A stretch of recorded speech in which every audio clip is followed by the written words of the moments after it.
Today's August 24th. I told you they wouldn't score 60 runs this weekend, the teams that just played.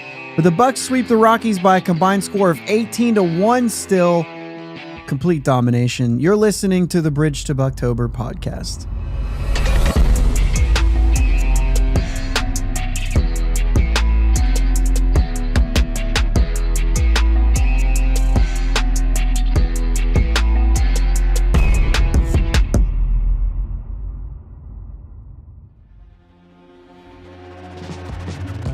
Yins, guys. Thank you for listening to the Bridge to Buctober podcast, where we talk all about them Pittsburgh Pirates and that. My name is Josh, and I'm joined as always by my brother Jake. What's up, Jake? How we doing, sir? Well, we're doing great. That's Sweet. Sweep action. Lots to talk Good about stuff, today man. still. You know what I mean? Yeah. Good Another stuff. little piece of history.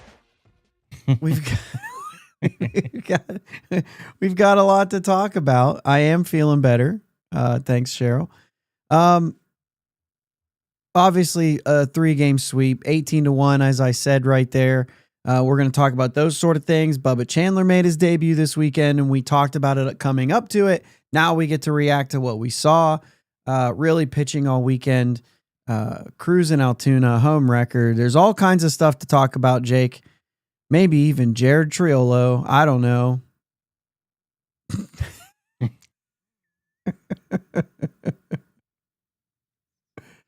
What are you looking for? Oh, wait. I got...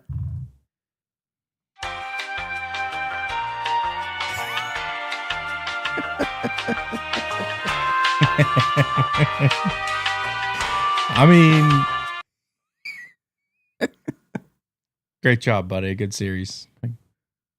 Back-to-back games with the home runs, though, Jake. Yeah, home runs 1 and 2 in the season against the Rockies. 4 and 5, to be fair. Oh, is it 4 and 5? Yeah. Still. Give him his kudos. Well, Cool, man. Lordy frickin' God! All right. Anyway, let's get this show on the road, man. Because there's a lot of good things here. A lot of good things to talk about as far as on the mound. And then, they did some things at the plate too. And it's worth talking about, worth maybe putting a little bit into context here, because what's the easy button, Jake? The easy button is say, yeah, they did it against the Rockies. Well, we may as well bring that up as we go along today. Do you want to talk about the offense first and get it out of the way and then talk about the exciting stuff? Or do you want, actually, we should say O'Neal Cruz is in Altoona doing a rehab assignment. Yeah. That lineup is stacked right now. Yeah, it looks pretty good, doesn't it? I mean, just, the names that we've been talking about for quite a while, and you get to see them with O'Neal Cruz in the lineup. You see Cruz hit the triple, Connor Griffin knocks him in, and then you said before we started that Termar knocked them both in today. Yeah.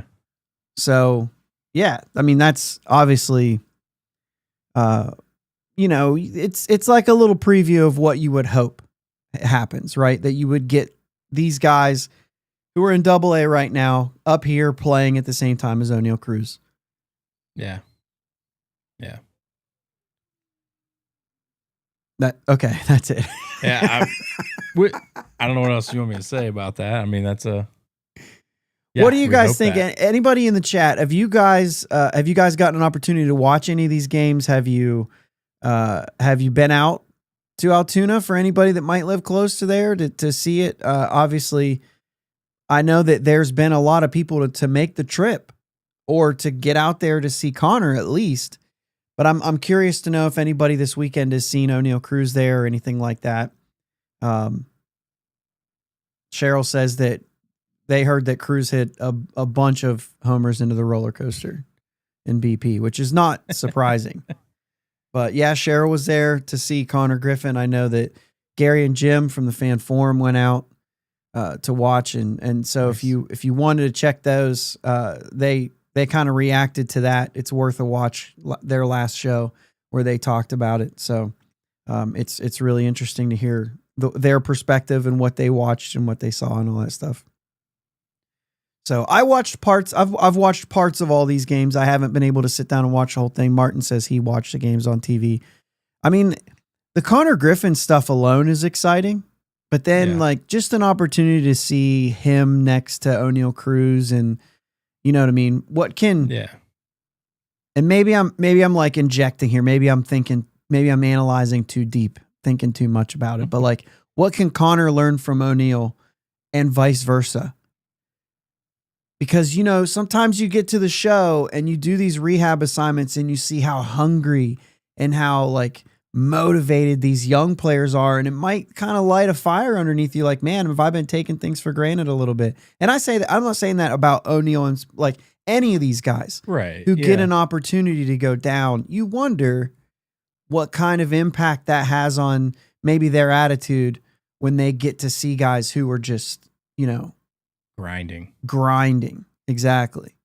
And yet you're just like, oh crap, here I am in the show, and you might be working hard, but like there's a different hunger that's involved in those minor league players. Yeah. That's interesting. I've actually not really thought about that before. Well, I mean, really, and for Cruz, maybe that's something that would be super beneficial, not just a new perspective, but something that would be hugely beneficial for a player like him who we've kind of been waiting to blow up. You know what I'm saying? And yeah, I mean, just waiting for the total package to come together. We've seen glimpses of it, but to see that whole thing would be, you know, I don't know, maybe that's something there. So Martin says Griffin can probably play shortstop and center field better than Cruz. That's actually fair. Yeah. And it almost makes sense. Yeah. He's been doing it longer, at least the center field part. Yeah. And Cruz is just, I mean, he just continues to get better in center field. I can't really complain about his production out there. Yeah. And he tracks some balls down that just, and a lot of it's speed, and that's fair. But man, he gets to some balls that you just never think that anybody should have any business getting to it, and he's catching it. Yeah, OG brings up another good point. Who buys the spread, though? Because Griffin's signing bonus is probably more than Cruz's career earnings. Yeah, that's probably true, too. Griffin's, I mean, he's probably got more in the pocket than Cruz does at this point. Yeah. Which is actually kind of counter to the how hungry they are. Like, this dude's actually doing better in a way, you know what I mean? And it's kind of like, that's a good point, OG, man. That's good. Man, I hadn't thought it through that for the week. Let's go get a steak. I'll pay. Yeah, let me get you this pizza, which has Kraft American cheese on it or something. I don't know, whatever they do in Altoona. I've never had it, so I don't know. I never had the Altoona pizza experience. I mean, I would try it because it's pizza. I tried pizza, right? I mean, are you familiar with this? Do you know what I'm talking about? I'm not familiar with it. No. Apparently in Altoona, they just put like American cheese on pizza.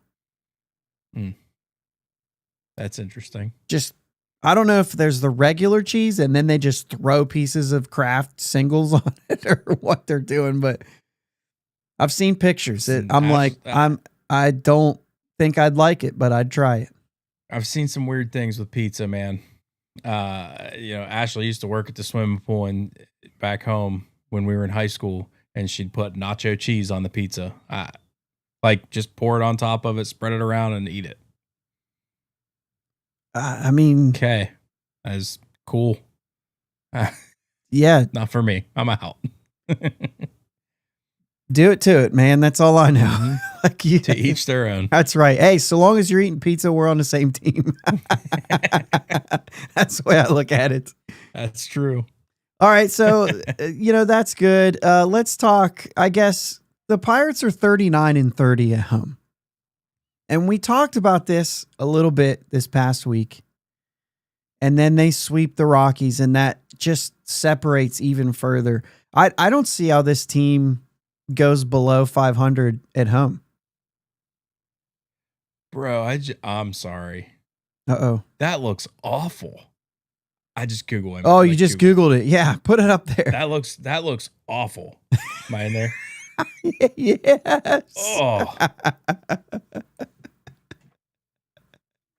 No, I wouldn't try You that. would. I would not try that. Here you go. No. Jake's out on Altoona pizza. All right. Noted. I kind of had to Google it because I'm like, what in the world? Like, seriously? Yeah. No, that's what it looks like, right? Mm-hmm. Yeah. All right. Anyway, 39-30 at home. I don't think this team goes below 500 the rest of the way out. At home. At home. Like, I don't think they're going to lose 9 or 10 more games than they win the rest of the way. You know what I mean? Yeah. Yeah. It's Yeah, going I to be agree with interesting to see what they can do with their road record, which, you know, we talked about was 18-44 when we talked about it. I think that's where it's at So right bad. now. And, you know, that obviously they did their job to keep the Rockies below them in that category. The Rockies are 16-49 on the road, but even a team like that, they're 21-45 at home. Oh no. Rob, what are you doing? For those of you listening to the audio, I think we're not talking baseball tonight. I'm kidding. Rob just dropped in the chat. Have you ever heard Steubenville pizza? They put toppings and cheese on cold. So first off, 100%, like that's where we grew up, just up the river from Steubenville. I wouldn't have called it Steubenville, but yeah, I mean, that's it, right? I mean, that's DeCarlo's. We usually say We always say Ohio Valley Pizza. Mm-hmm. And DeCarlo's is the kind of the grandfather of the whole thing, to my understanding. Fantastic pizza place. They've got several of them. Listen, Rob, it's delicious. And let me, I think you're going to say the same thing, so I'll let you go.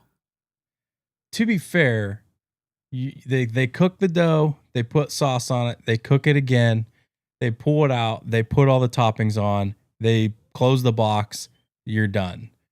You take it, by the time you get home, this stuff is melted. Everything's melted. I mean, no, the pepperoni is not cooked, but it's not cold. No, yeah, that's what I was going to say. It's not cold toppings. Those toppings are sitting on the counter. This might be worse, but they're not cold. They're just, not baked with the pizza. Yeah. Right. And so when they spread the cheese on, it melts. They put it on immediately.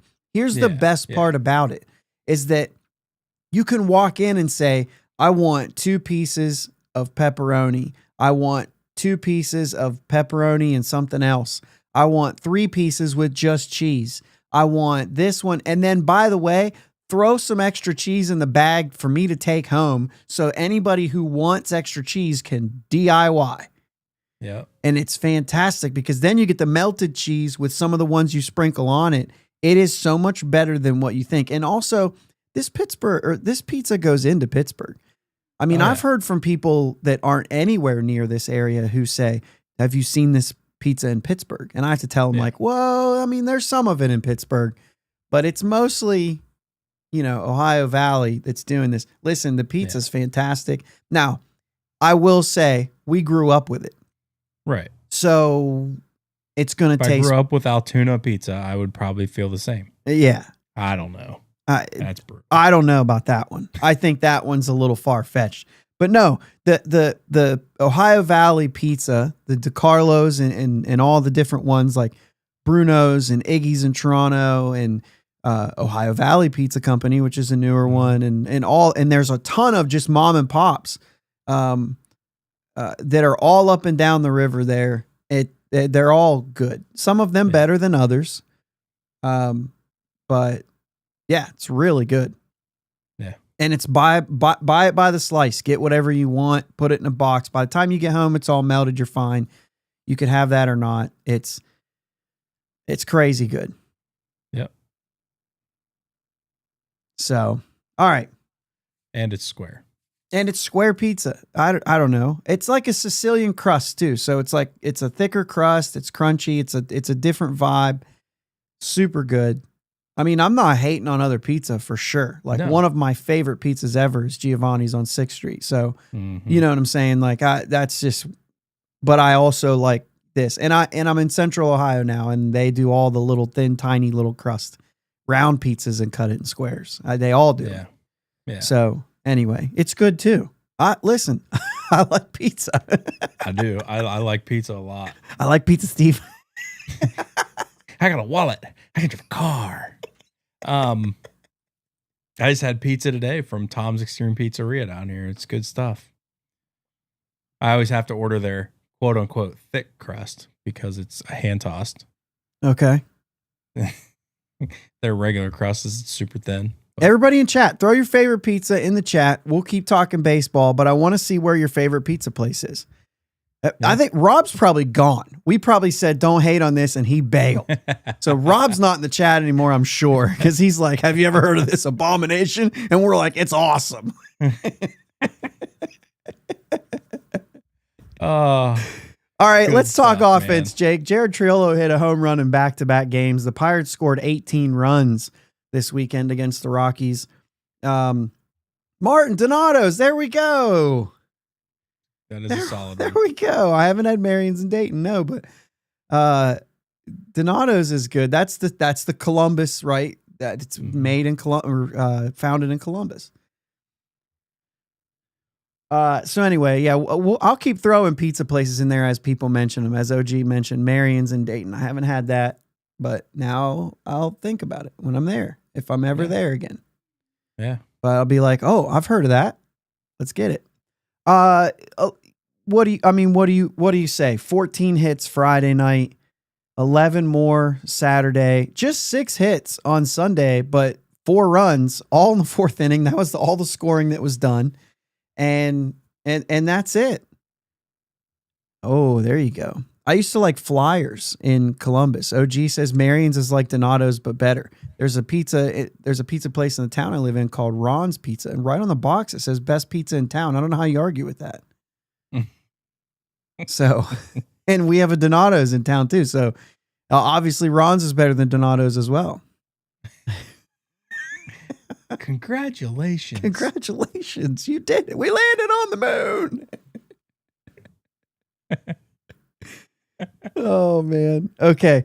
Anyway, there's still holes in what, I mean, like Saturday, the Pirates were still 1 for 8 with runners in scoring position. Like, it's not all fixed, right? But you took advantage of opportunities. They actually slugged a little bit this weekend. And 7 doubles on Friday. On Friday night, it was unbelievable. And some of them like really should be home runs like that. It kind of almost was like, wow, they got 7 doubles. It was like, yeah, cause we can't hit homers, but then they had a couple homers, which took that narrative away. But it does feel like, yeah, we just don't have the power to get it 10 more feet, you know? Oh Yeah. What? Tommy Pham hit one off the wall, off the Clemente wall. McCutcheon hit one off the center field wall. Davis hit one off the left field wall. yeah. Yeah. And even Colorado, like the first batter Bubba Chandler faced was a ball that was hit off the wall inches away from a home run. So, which probably doesn't change the story, but it's still like makes it a little bit less. I think it changes this. I think it does. That it didn't go out because he didn't give up that run either. Well, that's what I'm saying. Like I think that he probably still pitches well, but it just gives up a run.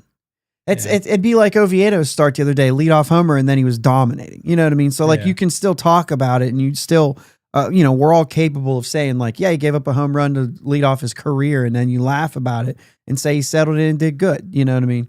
Yeah. So I mean, if all things were equal after that, Right. like it's not like you're like, yeah, buddy gave up a homer. Like who cares? He didn't walk anybody, which was that was the big thing, right? It's a big thing right now. Well, we'll get into Bubba Chandler here in a little bit, like obviously, but you're looking down through and Triolo has 2 hits on Friday, and I'm going to point him out particularly right now. And then Saturday, Triolo leads off. Homer's in the game, has 2 more hits. And then today, 2 more hits, 2 for 2 with a walk and most of the offense, right? The 3-run homer right after Jack struck out, and you thought, dang it, we're not going to get a run across, are we? You know? Mm-hmm. I mean, it's big time for him. Like, he's fighting for a spot on this roster for next year. Absolutely. I mean, and if you were there making the call, he's not getting on the roster. I mean, Right. Obviously a weekend doesn't change how you feel, but are you raising your eyebrows, or are you like, I'm there. Yeah. I mean, to be fair, I don't want to completely just dump on him because That's all we do. it's not what we do. I mean, he has been in his career, his batting average goes up the more he plays. Yeah. And he's getting a lot of playing time right now. So I mean, I get it. He's a better hitter, but my problem is, this is my biggest problem about what he's doing right now. It makes me fearful that they won't try to upgrade from Jared Triolo. That's always Like, the fear. even though he's doing fine, we should be able to do better. Mm-hmm. Fine it's not going to cut it at shortstop right now or third base. Like, we need to upgrade those positions, and Tree is one of those guys that I'm just like, okay, so I would prefer IKF in a backup role over Triolo, because obviously Triolo needs to play in order to be effective. That's a great point. So I don't really care if he's on my bench. Mm-hmm. And I kind of like an IKF, because IKF, it doesn't matter. He's going to give you a professional at bat, no matter how often he plays. Mm-hmm. So, that's my take on this. I want better, and I really don't even need him on my bench. So it's not even showing me, well, we could use him off the bench. Right. He's going to stink. Yeah, the thing about Triolo is he's more a depth option, right? Hey, let's keep this guy around. If somebody goes down, he's capable of stepping in and playing for 2-3 weeks straight as the everyday starter and going that way. Yeah, I mean, that's a good point. Martin says they're making a big deal about Triolo moving his hands, but he's still not sold on him because his hands were lower, right? And now he's got him back up in a more comfortable position. And it's obviously changing things, but at the same time, Jake, have we not talked about this for a couple of years now? Triolo seems to do better down the stretch. I don't know what it is. I don't know if it is just that consistent playing time. I don't know if it's, hey, he's getting more consistent at bats. That's a good thing, right? Or if it's the games don't mean anything and he can play well, or Just is relax. it he's hitting one something and they're throwing fastballs right down the middle? Like which one of those is contributing? Is it maybe a combination of certain things? Like I don't know, but like the thing is how many things can play into the fact that like he's tricked us before in thinking that this is real. Well, and other players have tricked us before. Joey Bart. That was more of a full season thing though. Like this wasn't a down the stretch thing from Joey Bart. He was good last year. Yeah. From the time he showed up. Good enough. Certainly not what we're watching this year. You know what I mean? And so like for Bart, it was really change of scenery gave him a spark and he kept it going. But then after an off season, it kind of weared down.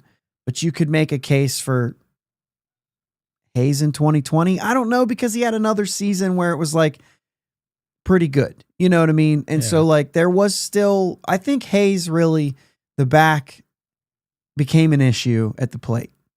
Yeah. All in all, I think the back became an issue at the plate. I don't think that anybody thought what we saw from Hayes in 2020 was going to be what he was going to be. Right. I mean, no time in his career was he that good at the plate. You know what I mean? And so, yeah, see, Martin said the same thing. Hayes tricked us. So, yeah, it does kind of have that, like, it has that feeling again about Triolo, is that he's going to go, he's going to get hot here at the backstretch, and they're going to say, no, you know what? Let's ride. You know what I'm saying? Or, just let's go with Triolo at shortstop because that's a tough position to fix. And I mean, I didn't fix it when we did our exercise last week. You were able to go out and get Perdomo, which a lot of people said, I don't think you can do that. In fact, you know what I mean? Like, so like there's different opinions on that.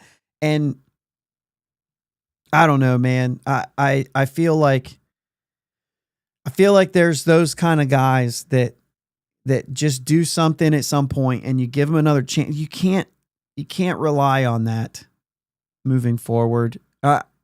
Obviously we're going to keep seeing him, but you know what we're not going to see if this continues? We're not going to see Liover Peguero, who's actually a guy who's younger and really I think has a little bit more power potential. And we're definitely has more power potential. We're not going to see him because we heard Ben Sherrington say, in the interview deal that they're trying to see if Triolo can play short. And I'm just like, why are we trying to find a defensive position for a guy who can't hit? Right. That doesn't make sense. Mm-hmm. You find defensive positions for guys who aren't real good at defense, but they rake. You don't force yourself in the lineup by being a good defender. And even when you do, at third base or even second base or bouncing around, we're not going to say like, well, then let's put him at short and let's see if we can get an average glove out of him. That way we can have an average glove and a subpar hitter. Yeah. Yeah, it just doesn't make sense. I mean, maybe, possibly, they're trying to up a value as a trade piece, but most likely it's probably not what's happening. Right. Yeah. Like he's competent at shortstop, guys. Take him. I guess there could be something there, but like Jake, there's just not enough value coming back in this at all. So I don't see the point in that. Seth Johnson wants to shout out Pepinos in Mars tonight. He just had it. It wasn't bad. What was that place in the Imperial area that we used to like? Speedy's. Oh, that's right. Speedy's pizza was really good. Real thin, like slices. Mm-hmm. Super greasy. Speedy's is good. Pizza Milano and Robinson. I'm sure I think there's a few of those around. Yeah. But I always like that place too. I love just sprinkling in pizza throughout the show. This is going to be the best. Yeah. So, Mutu says Hayes was good till he played with a dislocated disc in his back. So he's crediting the back there as well.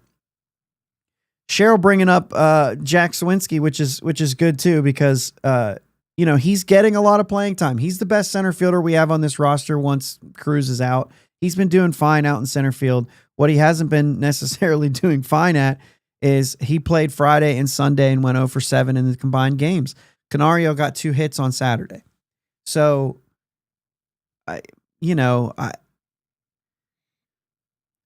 Jack, we said this before, Jack just might not work out here. And there's a couple things here. Jack needs to go to his hometown White Sox. Wherever he goes, he needs a change of scenery. The thing about Jack is it wasn't an end of the season thing. Like we're talking about Triolo. For him, it is a full season. I mean, very streaky, but throughout the whole season wasn't really a trick. He hit 26 home runs. Yeah. And 19 the year before that. For Jack, it just feels like he lost it. Yeah. It just, I'm just separating the trick from something that we thought was real, but it's lost right now. Mm-hmm. And he's not able to find it. And he's not going to here. I don't think. Yeah. I think as much the as same I would thing. love him to, I mean, big Jack fan, but I don't think Pittsburgh's where it's going to happen for him. Now at this point, and this is where it is, like a couple of years ago, let's let him play it out, see if he can figure it out. At this point, going into 2026, this front office has said as much, and we are going to hold them accountable to that. You want to win, you can't rely on players like that. I mean, Jake, technically I said that last offseason. You know what I Yeah. mean? We kept saying you can't rely on players to see if they can figure it out. When you say it's time to win, you have to go out and get somebody. If you go out and get somebody who's supposed to be good and they fail, at least you went out and got somebody who's supposed to be good.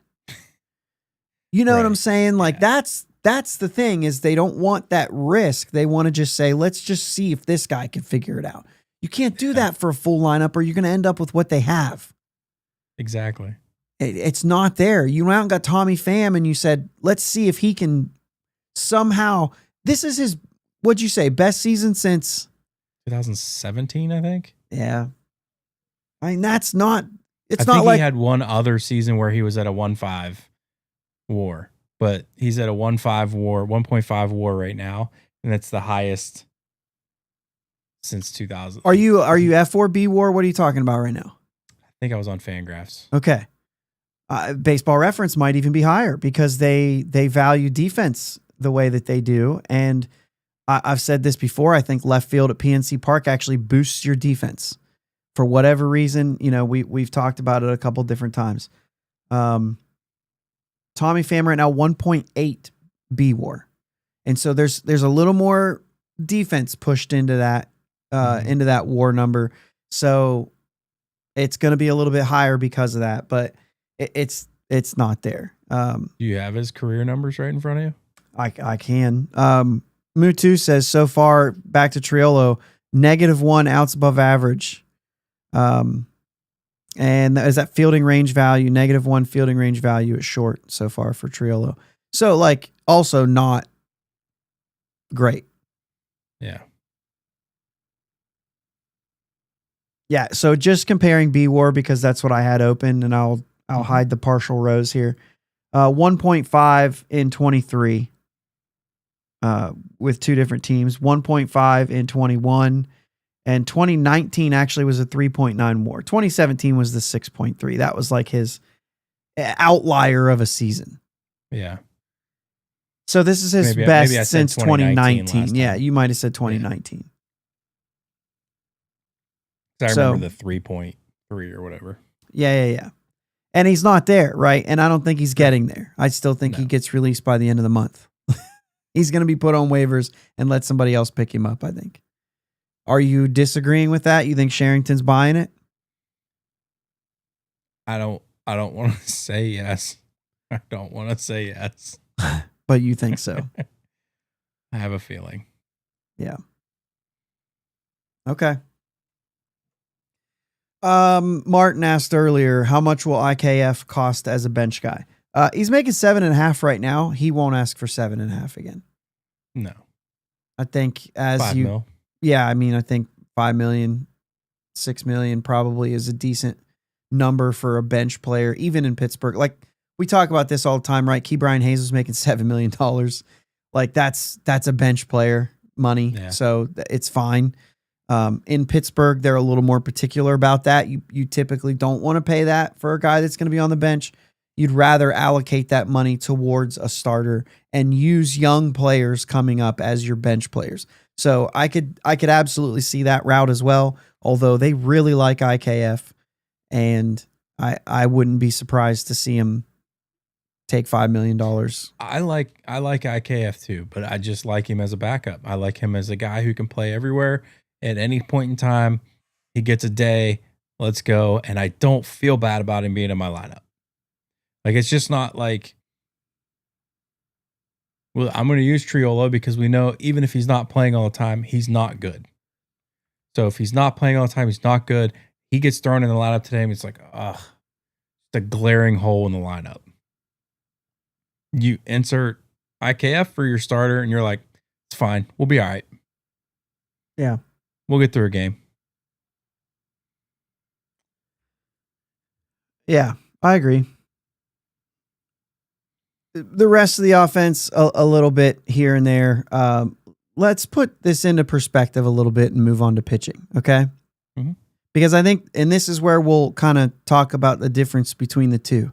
As we said, they played the Rockies, right? Yeah. So the Pirates scored 18 runs in 3 games. You get excited about that. You can say there were signs here and there. And just to put it in perspective, This is the 22nd series this season where Colorado has given up 18 or more runs. 22 times, 22 different series this season. This team has given up at least 18 runs. I used Copilot to get that result at crunch time, but I was very specific about how I wanted it to look it up. So I believe that number to be accurate, but we did check a handful of them just to make sure. This isn't surprising that a team can go out and score a ton of runs against the Rockies. This is kind of what the Rockies do. Yeah, I think. I mean, their pitching has been terrible. They got what's his face, that Senzatella. They signed to a multi-year deal, and they're just making him pitch through it, and he's been bad. And we've scored 7 runs. Well, I think 8 runs against him last time, and 9 runs this start, but not all against him. But we've pounded 840 runs given up this season, Jake, for the Rockies. 840. The Nationals are at 710, and nobody else is even in the 700s, and they're at 840. Matter of fact, I'm looking. Okay, there are a couple teams in the 600s. Yeah, I'm seeing a few in the 600. Angels, Marlins, Orioles, A's, Cardinals, Diamondbacks. So there's some teams in the 600s. That's it.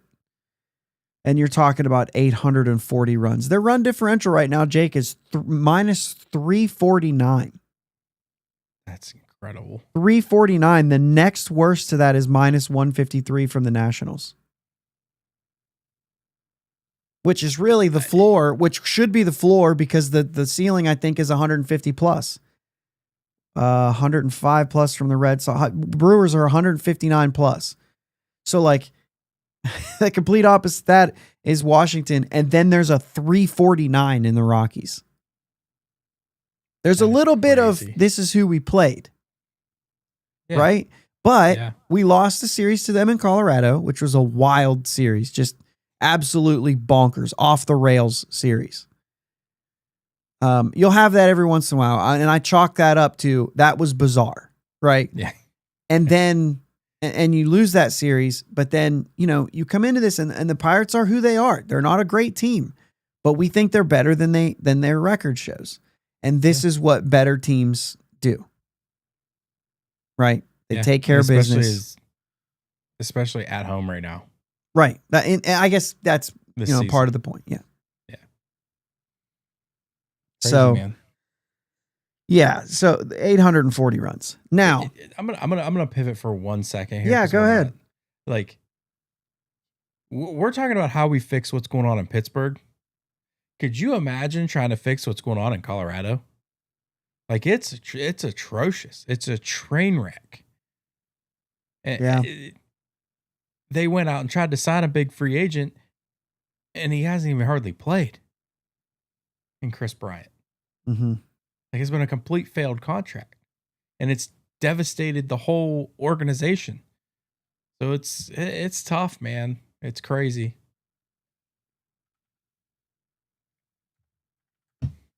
That was my pivot. That was your pivot. Okay. I was just going to run something right here while I'm at it. The Pirates have played 75 games this season against teams over 500. Okay.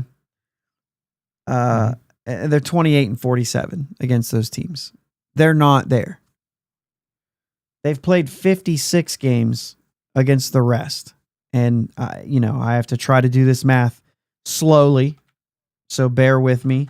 They've got 29 wins. And we're getting there. 27 losses against teams that they should beat, teams under 500. So they're just over 500 against teams under 500, right? Yeah. And so that's where we are as a team. The Rockies are 8-57 against teams over 500. Like we're 20 wins above that. Yeah. Except we've played more games against teams over 500, I think. Yeah. No, I don't really know. It doesn't matter. Listen, this math, I've done too much math in the last 5 minutes. So 8 and 57. Math keeps mathing and I'm not. So 8 and 57 is a long ways from where our team is, right? And I don't know, man. I don't. Cheryl, that's a great question. Cheryl asked, are those stats any better under DK? That would take me about 15 minutes to run that, or 20. I don't really know. It depends. I guess I could probably get some of those numbers, but it would take a little bit of time to separate that from when he got fired. So maybe I'll run those numbers this week if I remember to do that. Martin even says Pirates have a much better farm system too than Colorado. You're not even waiting for guys to come up. I mean, they went out and, like you said, signed Bryant, and he just hasn't played. You know what I mean? I just got a homework assignment. Thanks, Cheryl. I mean, seriously though, I mean, that would be interesting to see what any of those stats. Don't get Josh started on homework. I hate homework, guys. Guys. Tangent. Jake doesn't want to hear it again. We'll be here till 10. We'll be here till 12 o'clock tonight. I don't have to say that much. Just don't do it. Don't send it. Don't send homework home with little tiny kids. Anyway, Rob. Hey, Rob didn't leave after we talked about the pizza. Good. He said Colorado has 122 million payroll. Well, see, Rob, I'm going to be sarcastic here for a minute. I don't understand that because everybody tells me if you spend money, you'll win. That's all you have to do. You don't even have to spend. You just have to spend money and you'll automatically win games. It's not how baseball works. It never has been. It never will be. And this is proof of it. Not that you shouldn't spend money by all means, right? But it's not automatic. You can't just say, well, if they would spend money, they'd be better. It's not necessarily true. They could go out and sign guys like Pablo Sandoval and Rusney Castillo. And oh, wait, that's what this GM did before. And it didn't work. $72.5 million on Rusney Castillo, who played 99 major league games. Just talking about this a couple of days ago. So basically you take out the Chris Bryant contract there at $95 million. Yeah. Because he's making $27 million this year. To not play. Has he played any games this year? I just had it pulled up. Let me pull it back up. Seth says it sure would help. You're right. It's about spending smart money. You see Cheryl, you see Sherrod. Everybody's saying there, you have to spend it in the right way. But it's not just automatic. Played in 11 games, 41 at-bats. 41 plate appearances, 39 at-bats. Is that amazing or what? He's got 6 hits this year. I ran the numbers earlier this week on Rusney Castillo. If you guys don't remember that name, look it up, man. Signed a $72.5 million contract. Ben Sherrington in Boston signed him to that contract out of Cuba. He played 99 total games, which is a league minimum contract per game. Like he made $750,000 a game in his career. That is wild. So there you go. Hunter, go back to work. Get back to work. Inside That's joke. my shift lead. Oh, That's okay, my there you shift go. lead. He's supposed to be working right now at work. Jeez. Bold move, Hunter. Bold move. You ever been fired on a live podcast? Oh, whatever. Anyway, listen, we're going to contrast this. I said this, 22 times the Rockies have given up 18 runs or more. Let's flip side and let's talk about things that are better. This is only the second series that the Rockies have scored 1 or 0 runs in an entire series. Right? So this isn't all, but they played the Rockies. Right. Pitching wise, this was still a fantastic weekend. Something that this is, like I said, The only other time was a series against San Diego where they shut out the Rockies, which we've done to the Cardinals this year. And now this game is 1 run on Saturday. Yeah. Nope, on Friday. Was it Friday? No, it was Saturday. And then the shutouts. Yeah, of course. Shutout on Friday, shutout on Sunday. Let's talk about some of the pitching. And I think there's no better place to start than Friday, chronologically, and it was the most exciting. Yeah. And I'm going to leave it up to you who you even start with, because one of them made a great debut and the other one pitched the best game of his young career. Yeah, I mean, you start with Ashcraft because he was the starter. So we'll just start there. And dude was filthy. I think I texted you after the first inning and just like, dude, Ashcraft is a dude. Like, he's a dude. And then you had Bubba come in. Just gives up that first, was it a first pitch? He just ambushed him. Can't remember. I don't remember. But, gives up the almost long ball. Oh, Bubba. No, it wasn't a first pitch. It was not? Okay. Mm-hmm. Still, gives up that first ball that, very easily could have been a home run. But home run in 26 different parks, by the way. Yeah, just rolls. So it was good stuff, man. It was electric. Yeah, absolutely. It was Orlando Arcia, and it was the third pitch of the at bat. It was a 1-1 pitch. Yeah, listen, the lines for the two guys, and anytime you can go out there, I mean, Harrington did this earlier in the season when he took the ball and went 4 straight innings to finish the game. And that is so good for your bullpen. It just does so much for your team. Ashcraft went 5, just 1 hit, 1 walk, 6 strikeouts. And then Bubba took the ball in the 6th and goes 4, 2 hits, no walks, 3 strikeouts, 2 of them in his first inning there when he had a guy in scoring position and he needed it, right? One of them with a guy on second, one of them with a guy on third because he moved up on the ground out.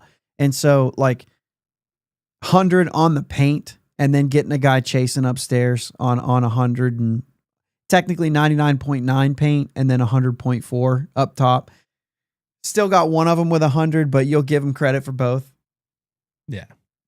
And electric stuff, got to show all of it off. We saw, obviously, the fastball was good. We saw some good changeups too, which seems to be like, I don't know, a mixed bag depending on who you talk to and whether or not it's all there for him. Yeah. And so, about as exciting as it could have been not being the starter. You know what I'm saying? Like, if you're not going to be the starter, this was about as good as it gets not coming in and starting the game. Yeah. Yeah, and I mean, I guess, like, on one hand I stand corrected, on the other hand, I feel like I nailed it at the same time. Because I wanted him to start the game because I wasn't sure about the preparation and all that stuff. Well, he proved me wrong. He was fine. Yeah. But he did step up. He did. You know what I mean? You put him up in the situation and you said, all right, man, whatever you're doing down here, we need to light this spark by moving you up. And it worked. Yeah, it definitely did. And back to Ashcraft for a second, as we'll probably bounce around a little bit. As a starter now, it's 4 games. And he has a 1.10 ERA as a starter. It's been great. 270 on the season overall now. That was a career high in the majors pitch count for him. So if you're on the fence saying like, man, I think Ashcraft had another inning, you can understand why he didn't. Pair the longest or the biggest pitch count he's had all season in the majors. Like I said, he's done, I think, what did we look up? He's had over 90 pitches in the minors. Yeah. But it's been a long time. That's been since like April or May. So it makes sense. The most he's ever thrown, it makes sense to take him out. Plus he took the line drive off the ankle. Yeah. Which really probably he made it easy to make the call. Just made the decision easy. Yeah. But even then, I think that was the decision. He was efficient. He was very good. And that was 67 pitches, I think he ended with in that one. I thought I had it right here. I do. 65 pitches. And then Chandler throws 40. Like that's fantastic. Mm-hmm. You're going to see more of this throughout the season because of the fact that they're going to have to limit some of these guys and other guys like Ashcraft. And they're going to have to let some of these guys go a little bit. Like, maybe not get them all starts, but you're going to pitch half a game, roughly.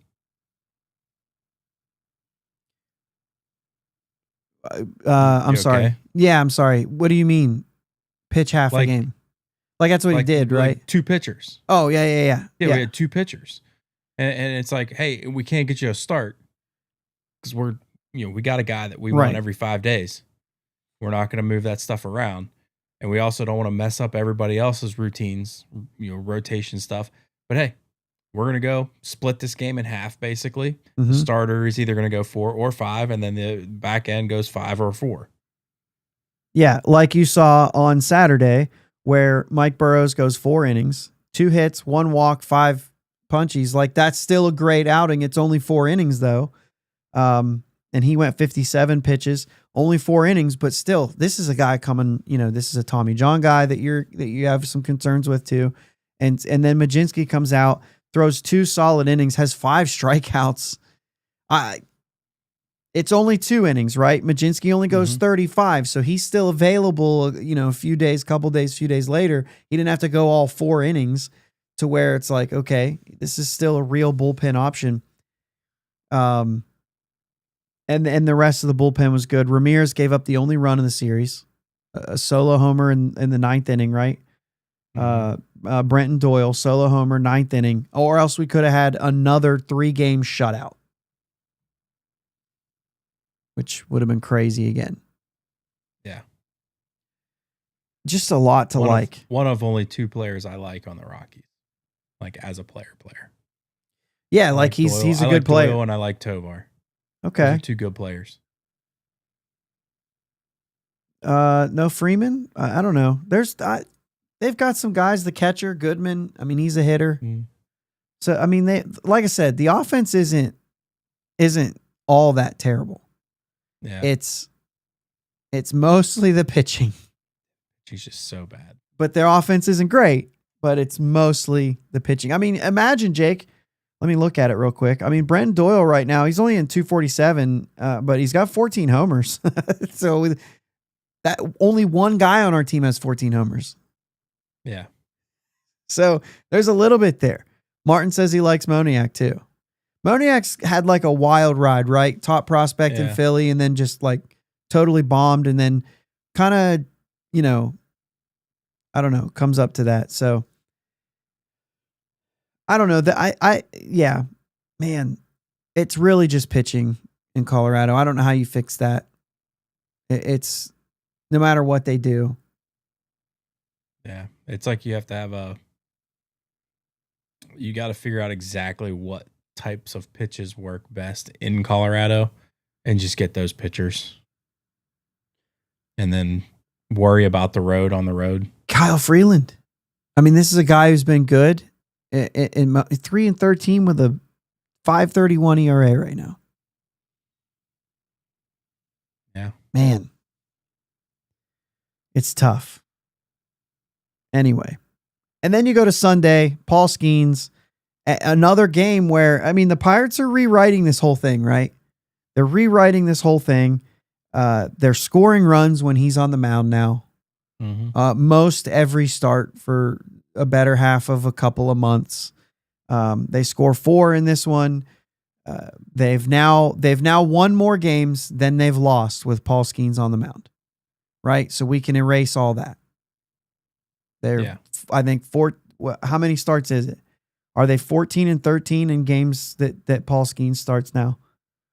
Somebody look that up for me real quick. He's had 23 starts. So how's my math? I'm pretty sure in games that he starts. Matter of fact, I think it shows up. 13 would be 27. It'd be 27. So whatever it is, I thought they were 13-13 at one point. So that's obviously not right. But whatever it is, somebody look it up. I think you can look it up on, I think Baseball Reference has it right there when you look at the game logs. 12-11 probably. You said 23 starts? Yeah, I mean, for some reason it says 13-13. As the am I doing this wrong? No, yeah, he's had 27 starts now. They're 14-13. I don't know what MLB.com was doing. I don't know what I did there when I went to Paul Skenes. How I saw there's 27 starts right there. So I don't know what I was looking at, man. Oh, I was looking at last year. He had 23 starts last year. They're 14-13. Let's go. It took us long enough to get there. Way to go.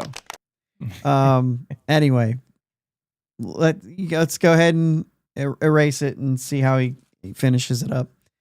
So there you go. Maybe we won't see the first ever Cy Young with a losing record. I mean, technically, he still has a losing record if you want to look at that. But we're creeping closer. They were 3. What were they? 3-8. You know what I mean? Yeah. And since then, they're 11 and whatever it is, 11-3. So get rid of it. It's no longer a thing. I don't care about his record. The Pirates are 14-13. I know you don't, but Yeah. it is a historical fact. That's fine. That's why it doesn't mean that he's any worse than anybody else. No one's saying that. That's the whole point of it. Anyway, Is that he would be the first with a losing record to win the Cy Young. He's 8-9. That's what I'm saying. Like, and that might be before today's game. So he might be 9-9. No, it's 8-9. It's 8-9. Mm-hmm. So that's all I'm saying is we might still not see a Cy Young winner with a losing record. If they continue down this road, he's going to win more games. And then it's just a no story. That's right. all. Right.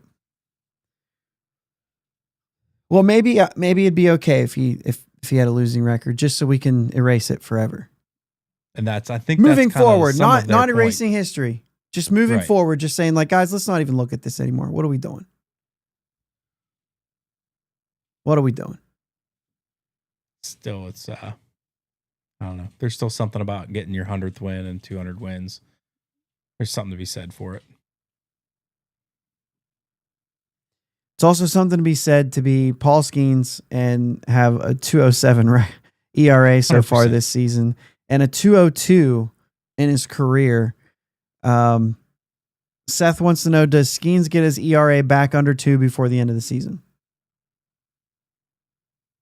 What do you think? Yes. You think? I do. It's so crazy, right? Because you think in a way, like, probably not. There's no way to get it down. This is a guy that I wouldn't doubt in just about any way possible. You know what I'm saying? Like, I wouldn't doubt it.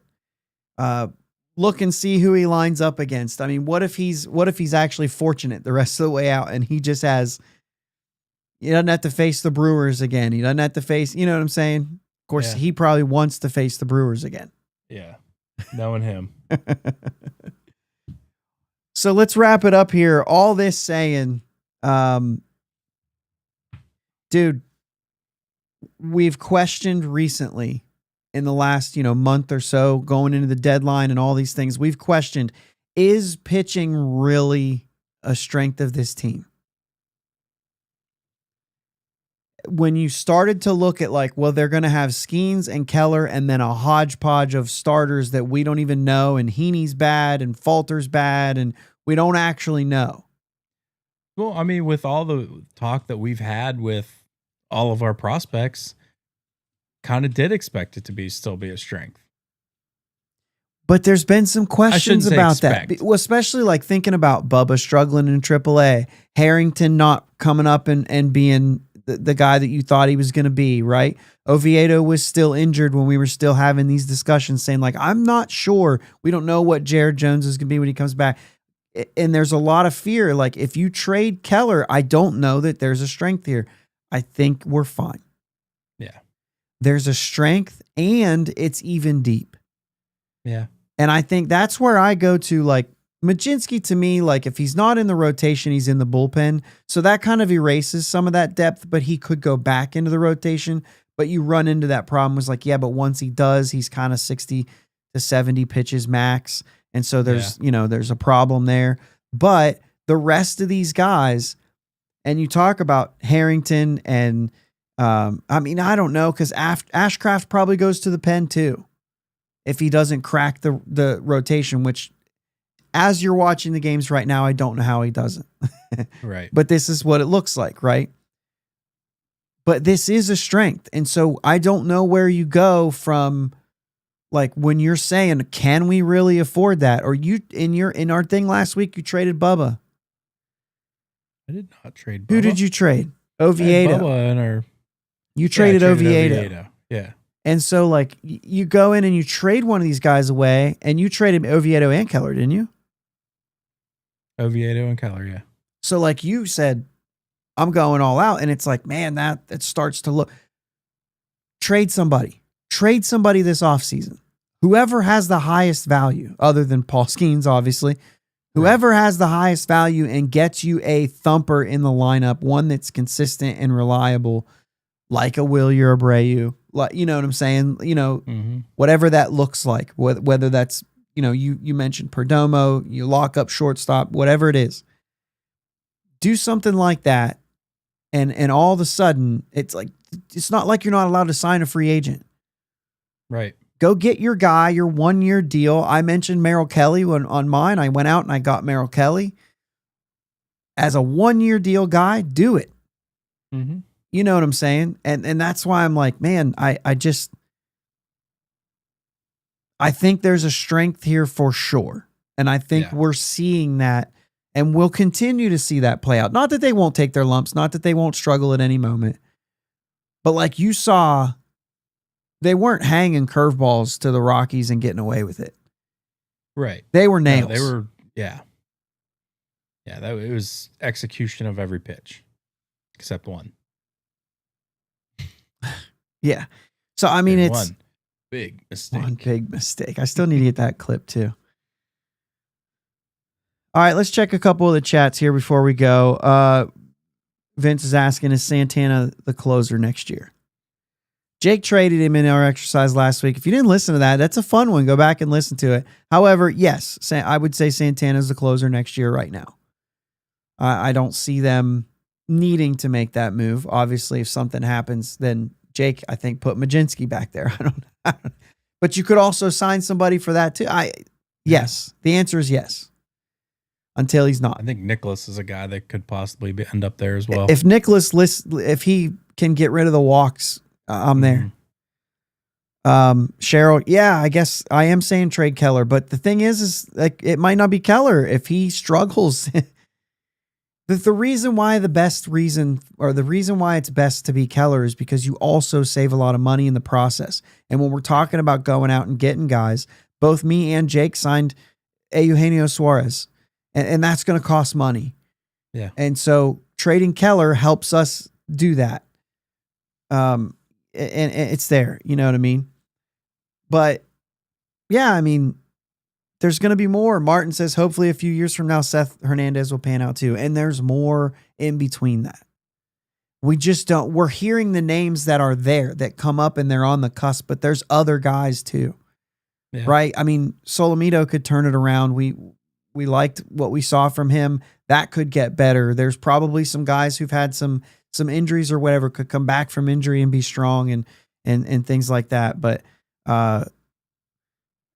and Cheryl says Keller falls apart at the end of the season. He has the last couple of years.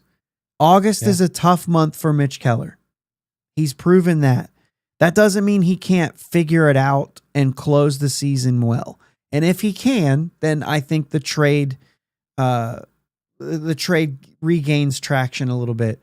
It's not strange coming off of a trade deadline when you were the guy rumored to be dealt, that it doesn't weigh on you. It doesn't have some kind of impact on you. They're humans. They're not robots. Yeah. And so, yes, there could have been some sigh of relief for Mitch, knowing that he didn't get traded, or maybe something else. Maybe just the confusion and the stress got to him, and that's playing.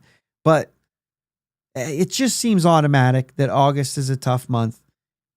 Let's see if Mitch can bounce back from that. If he can, he's back on the table. I don't think anybody's going to think much about a few weeks of struggle. It just might mean you don't get two guys in the trade. Yeah. You just get the guy you want, and that's it. You know what I mean? I don't Yeah. know. So I think the body of work speaks for itself. Get him into a new place. Every organization thinks that they can do better with the guy they're acquiring anyway. So there's that too. Yeah. Sherrod says pipeline in pitching is not just deep in AAA, lower levels too. We are deep. There's a lot more coming, and they're going to continue to do it. And not only that, Jake, but they're going to continue to develop those pitchers, right? Yeah. They're not just who they are now, but who's next. And the development team here has been very good. And there's no other way to look at it. There's a lot of us that don't like a lot of things that this front office does right now. One of the things that they're absolutely getting right without debate is pitching. And that's probably the first time since I've been alive that we've been able to say that. Yeah. It's nice. It's one of the things, man. It's been there. And it's been proven. 4-game series against the Cardinals coming up this week. Oviedo goes tomorrow night, or if you're listening to this audio tonight. And then Mitch Keller. So the next test for Mitch starts on Tuesday. And then it goes from there. But 4-game set, we talked about it. There's a run of games that the Pirates have just started against Colorado. They don't get another day off till next Monday. So they've got a run of games here that they're gonna have straight. And so we'll see how the bullpen goes. We got to remember that there's guys down in AAA right now waiting to be called up to pitch out of the bullpen, or will be once they're available to. So there's there. Bucko Mike says, Uncle Jake ready to play third base in 2026. Let's go. Looks like possibly, if everything plays out right, Skenes has to face Boston, LA, Baltimore, the Cubs, and Cincinnati. That's the Dodgers, LA. Yes. So Boston, the Dodgers. Who'd you say? The Orioles. The Ooh, Cubs. What day did you have for the Orioles? I think it's This is critical. I need you to answer this. Tuesday the 9th, I think. Oh, okay. I don't love it, but okay. I'm thinking about going down To Baltimore? to Baltimore. I would love to go to Baltimore. Maybe, Okay. maybe if you're going to go, why wouldn't you go on Skenes Day? I don't know what it looks like. I typically like to visit ballparks when the Pirates are playing, but I know, but it would just be, I've never been there. Never been there. So, all right. Here we go. Martin says, now I've got to go get a Donato's pizza tomorrow. Okay. Yes. Let's do it, man. Do it up. That's right. They That's right. just put in a Jets pizza down here, and it's there's a ton of them in Ohio. Yeah, Jets pizza's popular up around here. So OG says might need to go to that Tuesday game. There you go. Let's do it. Get the can, dude. It's a beautiful stadium. I loved it. I just want to go, and I'd love to So go good. see the Buccos there, I guess. So won't have a chance to do it next year, right? Isn't that how this works? Yeah. It'll be 2 years from now. Yeah. So, and they won't have a season in 2 years. So who knows? This is fine. Everything's fine. Yeah, I got to see Derek Jeter's last season there, so Oh, there you go. that was a cool one. All right, guys, we'll be back. Actually, next week, stay in touch with Twitter and YouTube. We'll put some updates. We don't really know what's happening next week yet. It's Labor Day weekend. We're going to be playing our tournament down in Cincinnati. We do this every year, so we'll see. I don't know if we're going to do anything or not. It's kind of tough to do it, but we'll see. Hey, Josh's record watching the Buccos is very good. So there's nothing there. Very good record watching the Buccos. I will say that. We're going to run out of time on the music. We have to go. Yeah. Let's go, Bucks. Let's go, Bucks. Thanks for listening to my dad and Uncle Jake on the Bridge to Buctober podcast. Follow them on Twitter, Facebook, and Instagram at Bridge2Buctober. Don't forget to subscribe so you know when new episodes are released. Clear the deck, cannonball coming, and let's go Bucks!